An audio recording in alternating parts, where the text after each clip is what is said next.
नमस्कार, मैं हूँ मनविंदर। आप सभी राष्ट्रवादियों का एमबीएन नेटवर्क में एक बार फिर से बहुत-बहुत स्वागत है। तो आज बात होगी हिंद महासागर की लहरों से लेकर के प्रशांत महासागर के गहरे नीले पानी तक। ऐसा साइलेंट गेम शुरू हो चुका है, जिसने बीजिंग से लेकर के वाशिंगटन तक हलचल मचा दी है।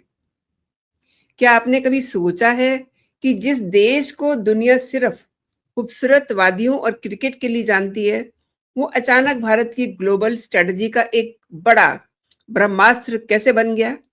आखिर पूरे 40 साल बाद, जी हाँ, 4 दशकों के लंबे इंतजार के बाद कोई भारतीय प्रधानमंत्री उस दक्षिणी छोर पर जा रहा है, जहां से चीन के पैसिफिक एम्पायर की घेराबंदी की जा सकती है।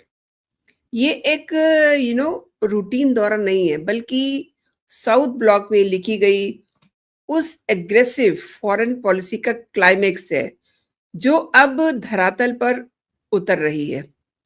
प्रधानमंत्री मोदी जी की ये न्यूजीलैंड यात्रा क्या ग्लोबल जियोपॉलिटिक्स का नक्शा बदलने वाली है? इसी गहरे और रणनीतिक मुद्दे पे चर्चा होगी मंजरी अग्रवाल जी के साथ। मंजरी जी को मैं जोड़ लेती हूँ और उसके बाद फिर चर्चा को आगे बढ़ाते हैं। मंजरी जी नमस्कार, बहुत-बहुत स्वागत है आपका। नमस्कार, धन्यवाद। तो मंजरी जी,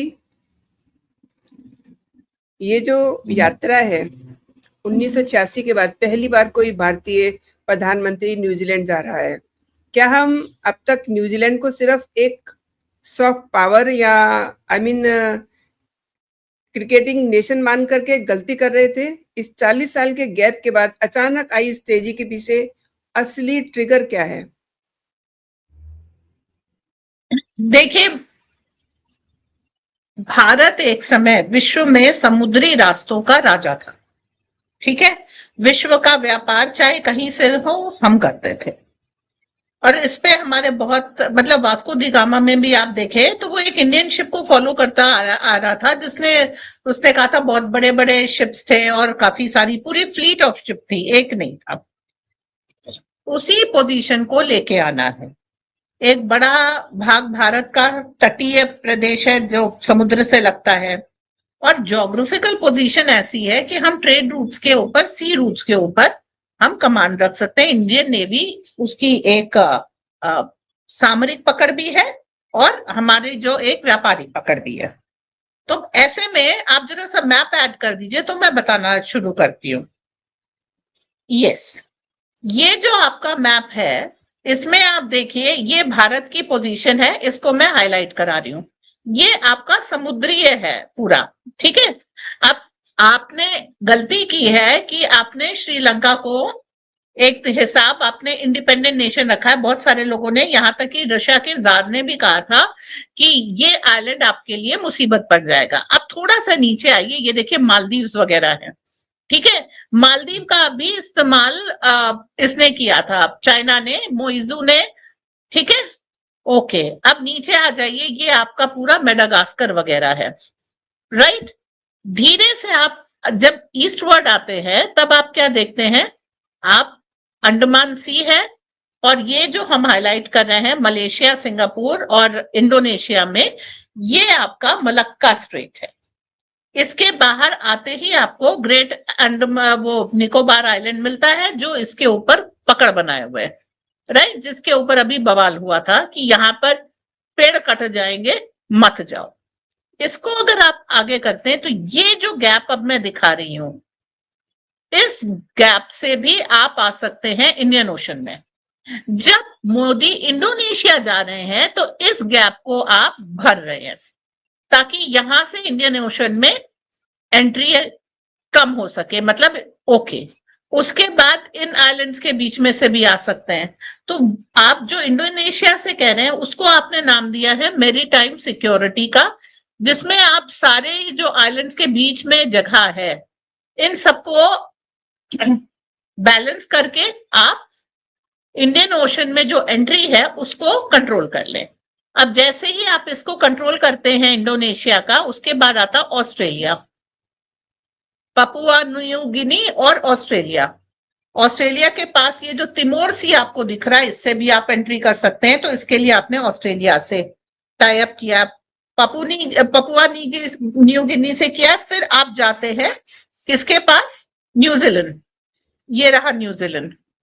ओके, जैसे ही आप न्यूजीलैंड पे आप जाते हैं तो यहाँ पर आपने वंस इन अ जनरेशन, आपने लाइफ टाइम नहीं कहा, उसको जनरेशन कहा है, ये आप ट्रीटी करते हैं। और इसको अगर जरा सा घुमाइए तो यहाँ आप आ गए छोटे छोटे आइलैंड्स को वो करके, ये आपको जो दिख रहा है ये लैटिन अमेरिका है, ठीक है। एक तो पोल के पास आते ही आपका जो डिस्टेंस है वो कम हो जाता है, और इंडिविजुअल ट्रैवलिंग नहीं होती। ट्रैवल कैसे होता है, आइलैंड ट्रैवल होता है। तो यहाँ पे ये जितने भी है, कुक आइलैंड है, फ्रेंच पोलिनेशिया नाम से भी आप समझ लीजिए कि यहाँ पर एक समय फ्रांस का कब्जा रहा होगा, और आज भी है। फिजी में अभी आप, न्यू कैलेडोनिया है, इन सब आइलैंड्स के ऊपर आप वो कर रहे हैं। क्यों? क्योंकि ये ट्रेड रूट को सिक्योर करने वाली स्ट्रैटेजिक पोजीशंस हैं। इस चीज को समझना चाहिए। तो जो आप यहाँ पर जा रहे हैं वो बहुत शांति से आप पूरी चीज को कब्जा कर रहे हैं। सो अभी मैं ये दिखा रही हूं आपको, सेलेबस सी, ठीक है, सुलू सी, ये सब पे आपका, जब फिलीपींस के साथ आप ये अपने संबंध बढ़ाते हैं, तो वियतनाम के साथ संबंध बनाते हैं, तो ये जो आपको दिख रहा है, जिसको ये साउथ चाइना सी यहाँ पे लिखा है, वेस्ट फिलीपीन सी लिखा है, रियायू आइलैंड लिखा है, ये गल्फ ऑफ थाईलैंड, ये सब जो है आपका हिंद प्रशांत महासागर बनता है, मतलब इंडो पैसिफिक। ओके, जिसको ये अभी साउथ चाइना सी कह रहे हैं। अब इसमें क्या है, ये देखिए, ये जो आइलैंड है छोटे छोटे, अगेन ये बहुत इंपॉर्टेंट है, ये छोटे छोटे आइलैंड्स है, लेकिन ये 200 नॉटिकल माइल की कंडीशन को रखते, तो यहां से भी निकल करके चाइना पैसिफिक ओशन में आ जाता है। लेकिन जब आप करते हैं तो अच्छी से घेराबंदी करते हैं, तो उसके कारण आप ताइवान के ऊपर जो सी डाल रहे हैं। अच्छा, अब आप ऊपर आइए, ईस्ट चाइना सी इन्होंने जिसको कहा है, ये हिरोशिमा फोका लिखा हुआ है, तो आपको पता लग गया कि ये जापान है, तो आप यहाँ जापान में रोक दे रहे हैं। फिर आपने साउथ कोरिया, तो चाइना क्या कर रहा है, ना तो डायरेक्ट ऐसे आ पा रहा है इंडियन ओशन में, वो पैसिफिक ओशन में नीचे जाएगा, या ऊपर जाएगा, या फिर डायरेक्ट निकल के आएगा। किसी भी तरीके से मोबिलिटी हम स्ट्रैंगुलेट कर दे रहे हैं। ओके, अब आप जितने भी थ्रेड दे लो, चाइना अगर अपना माल नहीं कहीं बेचेगा तो प्रोड्यूस क्या करेगा, प्रोडक्शन खत्म, इकोनॉमी खत्म, क्योंकि चाइना इंडस्ट्रियल इकोनॉमी है, प्रोडक्शन इकोनॉमी है, ठीक है।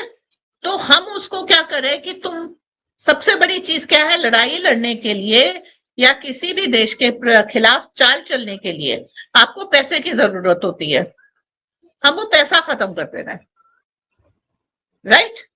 एक चीज और समझना चाह रही हूँ, ये जो आपने लोकेशंस बताई हैं, क्या भारत वहां पर अपनी मौजूदगी बढ़ा करके सीधे तौर पे चीन के मैरीटाइम सिल्क रोड को चुनौती दे रहा है? बिल्कुल देगा। इतने दिनों से चाइना स्ट्रिंग ऑफ पर्ल्स बना करके हमारे सब तरफ बैठ करके हमें परेशान कर रहा था, हम क्यों नहीं देंगे, राइट। भाई कोको आइलैंड लिया इन्होंने अंडमान का, काबो वैली ली इन्होंने मणिपुर की, फिर हमने उनको म्यांमार यानी बर्मा दे दिया, तो वो हमें अनसर्कल कर रहा था, फिर वो उधर पाकिस्तान पे चले गए, फिर इन्होंने श्रीलंका का हम्बन टोटा ले लिया, तो वो मालदीव अभी आपने मोइजू वाला देखा था, इंडिया आउट कैंपेन के साथ आया है। तो आप बताइए ना, हम क्यों नहीं इनको वो करेंगे, ठीक है। चाइना के साथ आपके कॉर्डियल रिलेशनशिप नहीं हो सकते, आइदर चाइना आप पे हावी होगा या आप चाइना पे हावी होंगे, तो फिर हम ही होंगे, plain and simple. Okay, so coming down to the topic, आप देखिए ये न्यूजीलैंड है, ये इस ट्रेड रूट में, ट्रेड रूट में इंपॉर्टेंट क्यों होता है, जरा से मैं जूम इन करूंगी, Papua New Guinea, Solomon island, ऐसे होके न्यूजीलैंड होकर के फिर ये ट्रेड रूट इस तरफ जाएगा लैटिन अमेरिका। तो ये यहाँ पर एक बहुत इंपॉर्टेंट पिट पॉइंट है, ठीक। जब यहाँ पर हम अपनी सारी वो चीजें ले लेते हैं जिसे कहते हैं,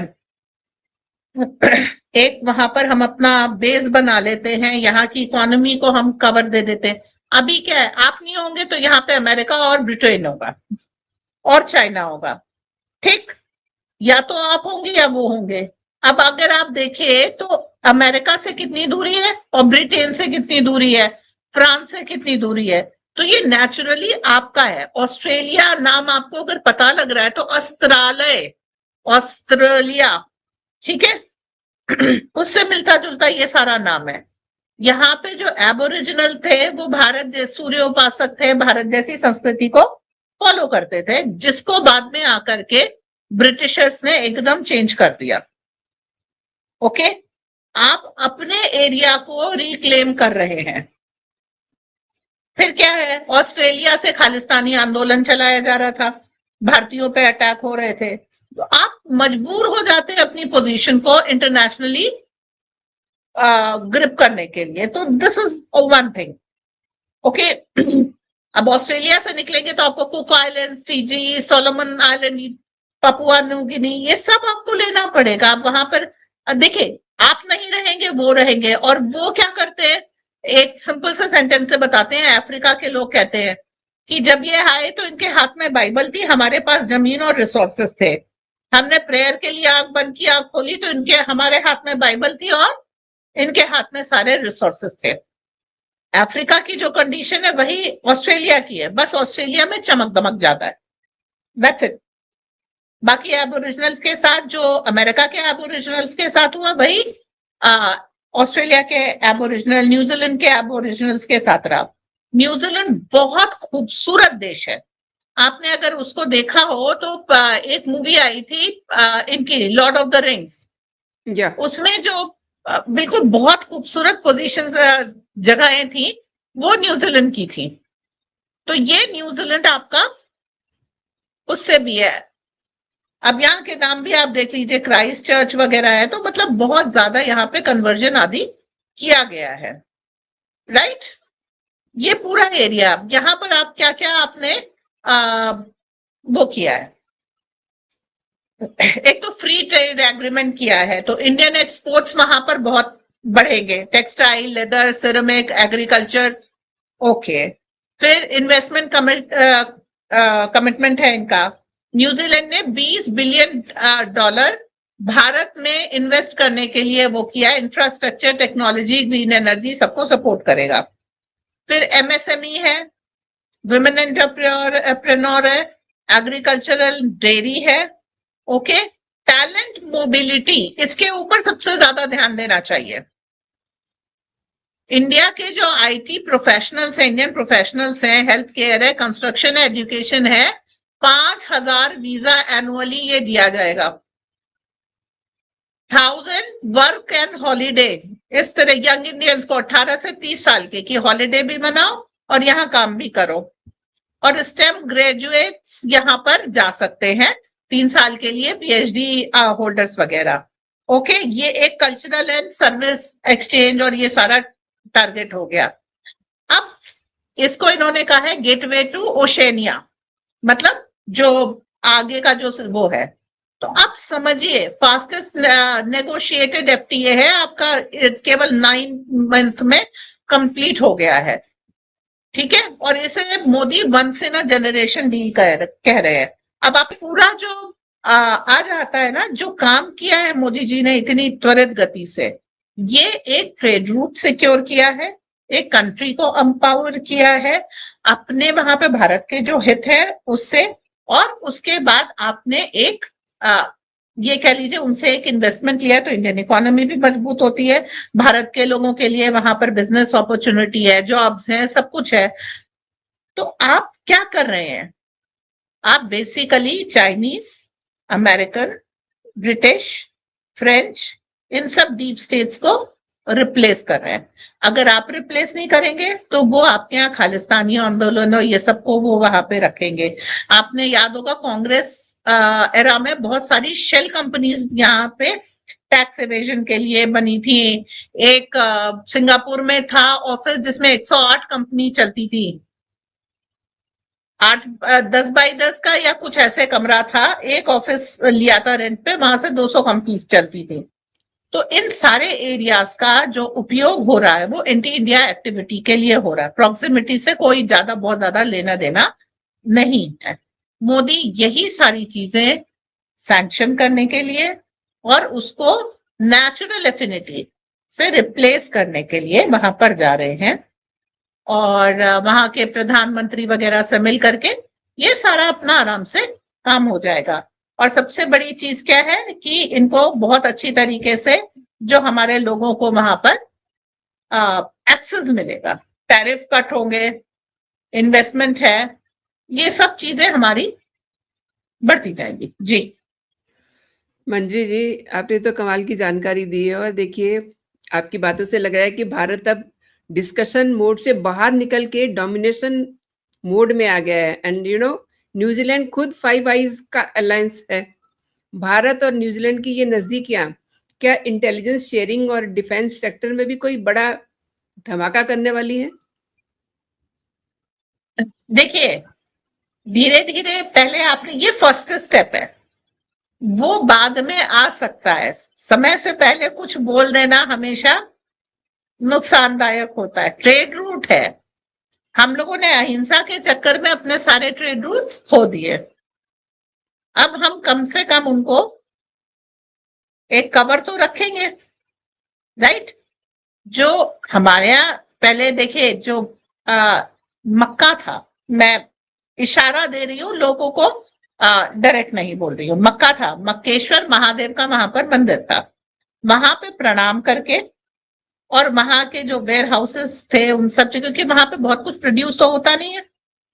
जो भारतीय व्यापारी थे वो दो तरफ बढ़ते थे, या तो ऊपर यूरोप की तरफ जाते थे या नीचे अफ्रीका की तरफ जाते थे। अफ्रीका में बहुत बड़ी पॉपुलेशन है जो अपने आप को कुशाइट्स कहती है। कुश महाराज राम के, राजा राम के या प्रभु राम के वंशज कुश के वंशज हैं। तो आप समझिए, आपने अहिंसा का रास्ता लिया और वो ट्रेड रूट आज भी आपके हाथ में नहीं है, आप आईमेक बना रहे हैं, अभी बनाना ही है। अब इसी चीज को उठा के आप न्यूजीलैंड पे रख सकते हैं। कवर आपको अपने व्यापार को, अपने कॉमर्स को देना होगा, क्योंकि अगर आप अपनी एक उंगली में, या ये कह लीजिए आप हाथ में एक 20 लाख 50 लाख रुपए का बैग लेकर के चल रहे हैं, एंड यू आर थिंकिंग कि मैंने किसी का बुरा नहीं किया तो कोई मेरा बुरा नहीं करेगा और भगवान मेरी रक्षा करेगा, होगा? उस 50 लाख के लिए कुछ भी हो सकता है, हत्या भी हो सकती है, किडनैपिंग भी हो सकती है, रॉबरी भी हो सकती है। तो जो आपकी कमर्शियल लाइन है उसको सिक्योर करना जरूरी है।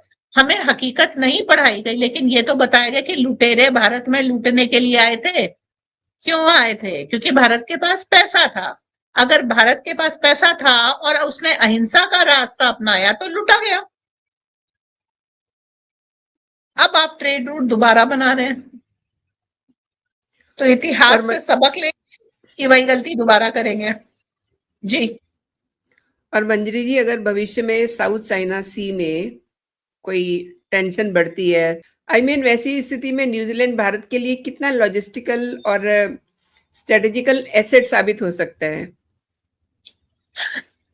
फिर से मैप लगाइए, मैं इस चीज को एक बार और समझा देती हूँ। ओके, इसको हम जूम इन करते हैं, और यहाँ जिसको आज भी ये इंडो पैसिफिक कहते हैं, वो साउथ चाइना सी कहते हैं, यहां पर आ जाते हैं। अब देखिए, इस पूरे एरिया में आपको एग्जिट चाहिए, तो या तो आप मलक्का स्ट्रेट सिंगापुर से होके आएंगे, या सुलू सी से होके निकलेंगे, या फिर आप यहाँ फिलीपीन सी में आएंगे, ठीक है? और निकल के आपको क्या मिलेगा? पपुआ न्यू गिनी मिलेगा। और उसके बाद आपको, जब आप नीचे आना आपको पड़ेगा, क्योंकि जो ये होता है ना पोल्स, यहाँ पे धरती की वो छोटी है, ये देखिए रेडियस यहाँ पर छोटा होता है, तो फिलीपीन सी से आपको न्यूजीलैंड आना पड़ेगा, और उसके बाद आप क्रॉस करके इस तरफ जाएंगे लैटिन अमेरिका। तो इस समय आपका पिट स्टॉप क्या होगा? न्यूजीलैंड, राइट, ये ऑकलैंड जो लिखा है, नॉर्थफ्लॉक आइलैंड और ये सब, तो कुक आइलैंड, इन्हीं के सहारे शिप चलती है। वो एकदम ब्लेटेंटली मिड ओशन में नहीं चलती है कि इधर से 5,000 माइल तक कुछ नहीं है, उधर 5,000 माइल तक कुछ नहीं है, नहीं। ये 200 नॉटिकल माइल से क्लियर रह करके आइलैंड टू आइलैंड ऐसे जाती है शिप।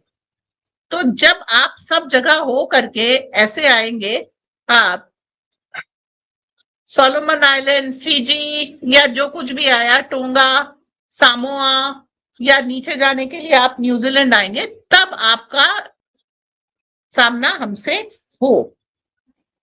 ये छोटे छोटे आइलैंड्स हैं, इनके पास ना इतना पैसा है, ना इतनी आर्मी है, ना इतनी नेवी है।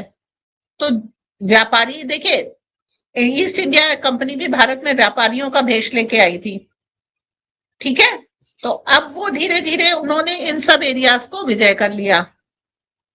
अपने दुश्मन से सीखिए, आप भी व्यापार करने जा रहे हैं, लेकिन आप जब इन देशों के साथ व्यापार करेंगे तो जो हमने अफ्रीका में किया है, हम किसी के ऊपर अत्याचार नहीं करेंगे, ठीक है। तो जब हमने क्या किया है, चाइना का मैप हटा सकते हैं आप, हमने चाइना का जो एक ये कह लीजिए फ्री ट्रेड रूट था, उसको हम जगह जगह पे चैलेंज कर रहे हैं।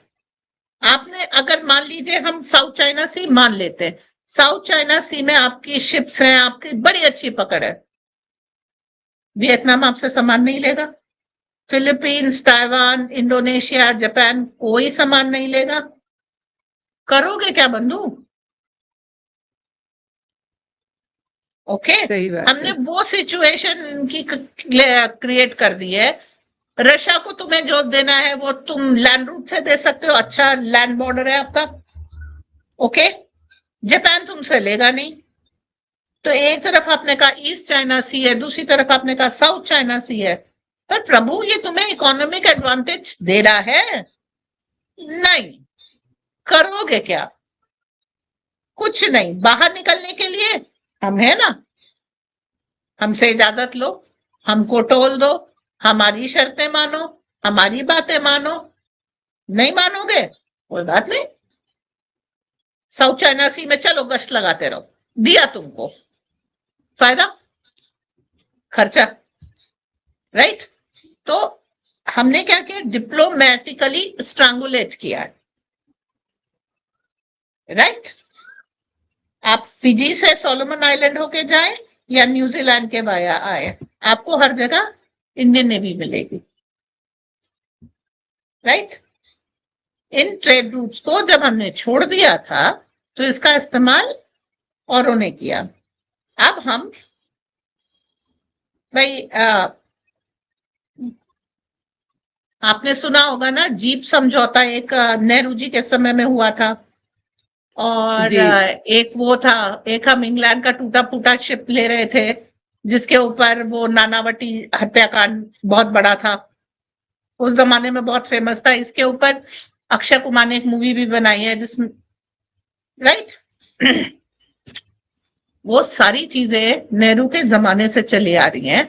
कांग्रेस का जो राज परिवार है, इसको पैसा दो, और हमने अपनी जो नेचुरल प्रेजेंस थी पैसिफिक ओशन में और इंडियन ओशन में, इसको विड्रॉ कर लिया था, ओके।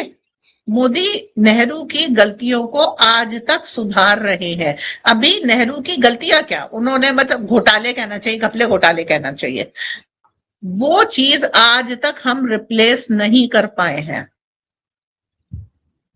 अब तक हम नेहरू के किए गए कार्यों का खामियाजा भुगत रहे हैं। अभी भी समय लगेगा उस पॉइंट पे आने पे जहां पर अंग्रेजों ने हमको सो कॉल्ड आजादी दी थी। 47 में जो इंडिया की पोजीशन थी उस पे आने में हमको समय लगेगा, ये समझ लीजिए। मंजरी जी, आपने बहुत बड़ी बात की है। और देखिए, ईस्ट इंडिया का जमाना गया, अब न्यू इंडिया है। और आपने मैप के जरिए जिस तरीके से समझाया है, तो आज की चर्चा से एक बात तो बिल्कुल साफ है कि भारत अब सिर्फ अपनी सीमाओं की रक्षा नहीं कर रहा है, बल्कि वो 7 समुंदर पार अपनी बिसात बिछा रहा है। देखिए, 40 साल बाद का ये जो कदम है, ये बताने के लिए काफ़ी है जिस तरीके से आपने समझाया है। You know that is really fantastic और आपने इन बारीक पहलुओं को इतनी सादगी से समझा दिया है। आपका बहुत-बहुत धन्यवाद मंजरी जी, मेरे साथ जुड़ने के लिए और मेरे दर्शकों को आपने इतना महत्वपूर्ण विषय समझाया है। बहुत-बहुत धन्यवाद आपका। जय हिंद, जय भारत। जय हिंद, जय भारत।